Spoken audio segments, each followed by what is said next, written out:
वीरेंद्र तिवारी भक्ति रस के माध्यम से पतिव्रत धर्म क्या होता है, मां अनसुईया जो है माता सीता को बताई हैं। राम लक्ष्मण और सीता मैया अत्रि मुनि के आश्रम पर जाते हैं मां अनसुईया से भेंट करने के लिए। सीता मैया जाती हैं, साथ साथ वनवासी भी 2-4 थे। तो जब जाते हैं तो कहते हैं कि अरे परमात्मा आए हैं, परमात्मा आए हैं, भगवान आए हैं। अब सब बता रहे हैं कि वो भगवान आए हैं जो ताड़का का वध किए, गौतम ऋषि को पत्नी को ताड़ दिए, धनुष यज्ञ में धनुष तोड़े, सीता से शादी हुआ।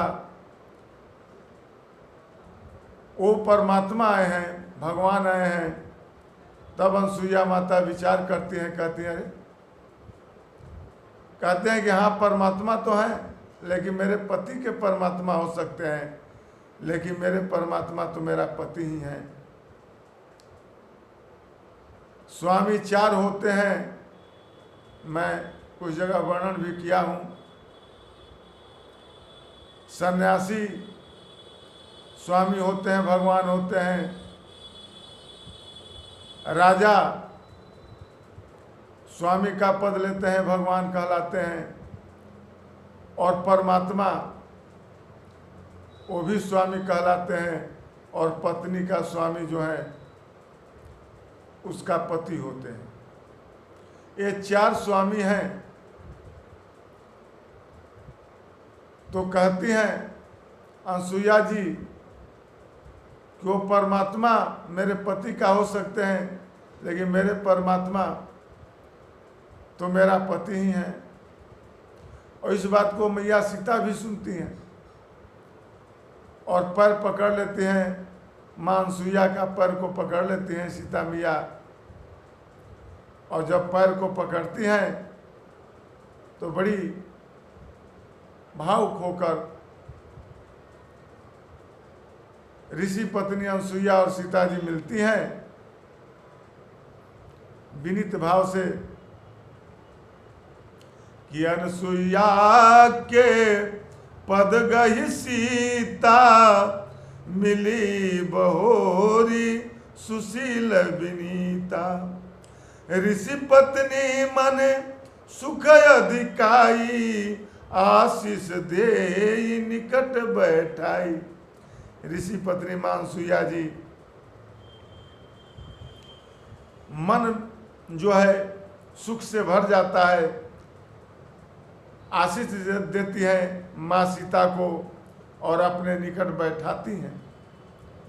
देती क्या है कि दिव्य वसन भू सन पहिराए, जे नित नूतन अमल सुहाए।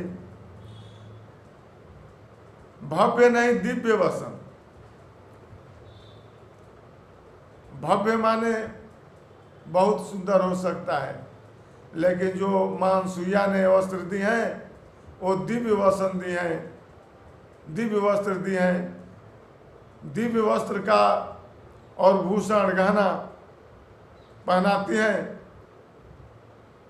अब दिव्य का मतलब होता है कि जो रोज एक दिन बीतने के बाद दूसरे दिन सूर्य का प्रकाश में नित्य नूतन अमल सुहाए, नया नजर आए। वैसे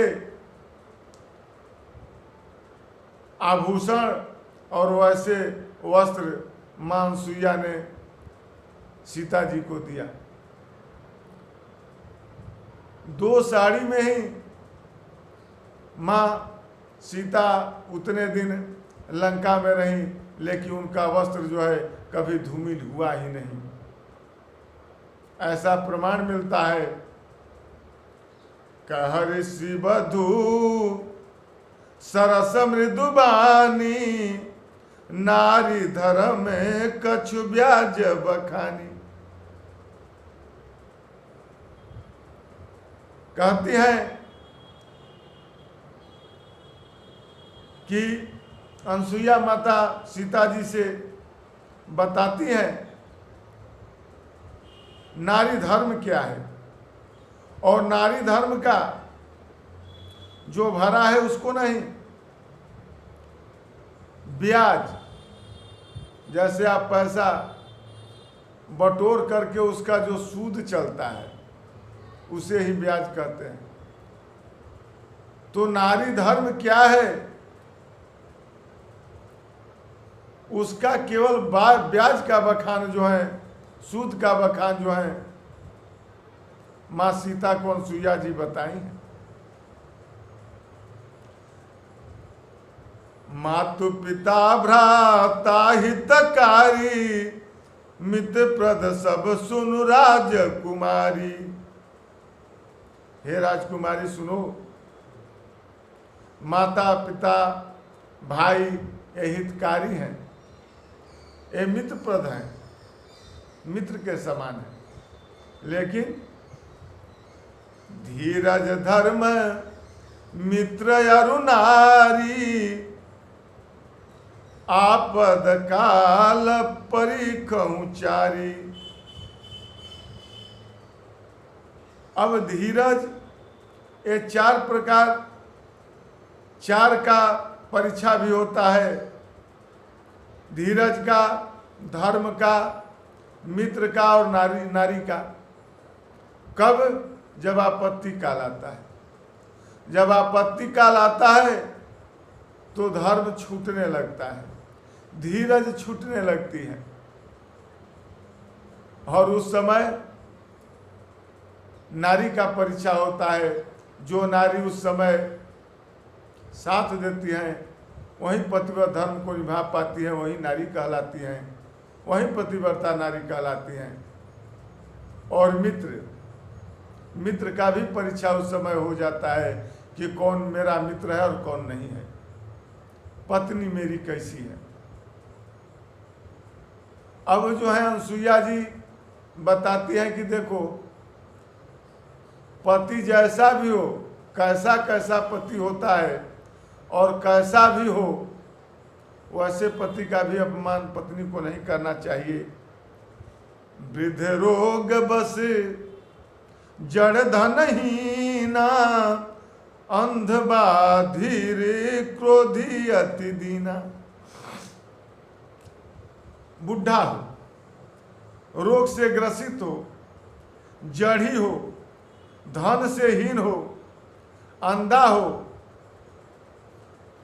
बहरा हो, कोढ़ी हो, क्रोधी और अति दीन हो, गरीब हो। अगर ऐसे भी पति अगर मिल जाएं, ऐसे भी पति हों, तो ऐसे पति का भी अपमान नहीं करना चाहिए। ये नारी का धर्म नहीं है। ऐसे हो पति कर किए अपमाना, नारी पाव जमपुर दुख नाना। ऐसे पति का भी जो औरत, जो नारी अपमान करती हैं, तो वैसी औरत जब जब जन्म लेती हैं या जब जब मर जाती हैं तो यमपुरी में जाती हैं और नाना प्रकार के उन्हें कष्ट झेलना पड़ता है। और धर्म क्या है कि एक ही धर्म एक व्रत ने मां, काय बचन मन पति पद प्रेमा। एक ही धर्म है, एक ही व्रत होना चाहिए और एक ही नियम होना चाहिए। हृदय से, वचन से, मन से पति के पद से प्रेम लगावें, सेवा करें। जगपति भरता चारि विधि यही, वेद पुराण संत सब कही। संसार में पतिव्रता 4 प्रकार की होती हैं, 4 विधि की होती हैं, वेद और पुराण संत के वाणी यही बताते हैं, कहते हैं कि उत्तम के यश बस मन माही, सपने हुआन पुरुष जग नाही। उत्तम नारी वो कहलाती हैं जो परपति को सपना में भी, दूसरे के पुरुष को सपना में भी न देखे, वो उत्तम नारी कहलाती है। मध्यम परपति देखई कैसे, भ्राता पिता पुत्र निज जैसे। मध्यम नारियों कहलाती हैं जो दूसरे के पति को कैसे देखती हैं, जैसे भाई, पिता, पुत्र निज जैसे, पुत्र के रूप में, भाई के रूप में, पिता के रूप में, चाचा के रूप में जो नारी परपति को देखती हैं, वो मध्य नारी कहलाती हैं। धर्म विचारी, तीसरा नारी है कि धर्म विचारी समुझी कुल रही। हमारा ये धर्म है पति का सेवा करना, पति जैसा भी मिले मुझे बर्दाश्त करना है। धर्म का विचार करके कुल की इज्जत आबरू को समझकर जो रह जाती है सो नारी निकृष्ट कहलाती है। ये भी पुराण रामायण शास्त्र बताता है कि ऐसी नारी भी निकृष्ट कहलाती हैं। और चौथी नारी है बिनु अवसर भय तेरह जोई, जिसको अवसर कुछ नहीं मिला, लाचार हो गई, डर से भय से किसी तरह रह गई। जाने हुआ धम नारी जग सोई। अब ऐसे नारी को जानिए कि यही नारी जो है अधम नारी कहलाती है। यही अधम नारी है जो भय से रह जाती है, जिसे दूसरे के यहाँ जाने का मौका नहीं मिला, दबाव में रह जाती हैं, ऐसी नारी अधम नारी कहलाती हैं। ये 4 प्रकार की नारी होती हैं। पति वंचक पर पतिरति करई, पति का शिकायत करें, पर पति से व्यवहार चलावें, संबंध रखें। जो ऐसी नारी रौरव नरक कल्प सत परई, और रौरव नरक में जाती हैं, कई कल्प तक नरक में ही निवास करती हैं। और यदि पुनः मनुष्य योनि में आती भी हैं, क्षण सुख लागी जन्म सत कोटि, दुख न समुझे तही सम को खोटी। बिनु श्रम नारी परम गति लहई, पतिव्रत धर्म छाड़ी छल गई।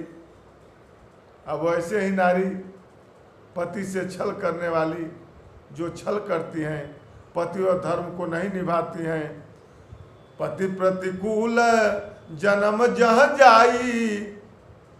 पति के अनुकूल न चलने वाली, न रहने वाली औरत जिस जन्म में भी जाती हैं, मनुष्य योनि में ही आती हों, तो क्या हाल होता है कि विधवा होई पाई तरुण नाई। वो जन्म लेती हैं, विधवा होती है तरुण अवस्था में, जवानी में ही विधवा हो जाती हैं, और नाना प्रकार के इस मृतलोक में वो दुख तकलीफ भोगती हैं। और भोगने के बाद वहाँ तो भगवान जी जो करेंगे करेंगे ही।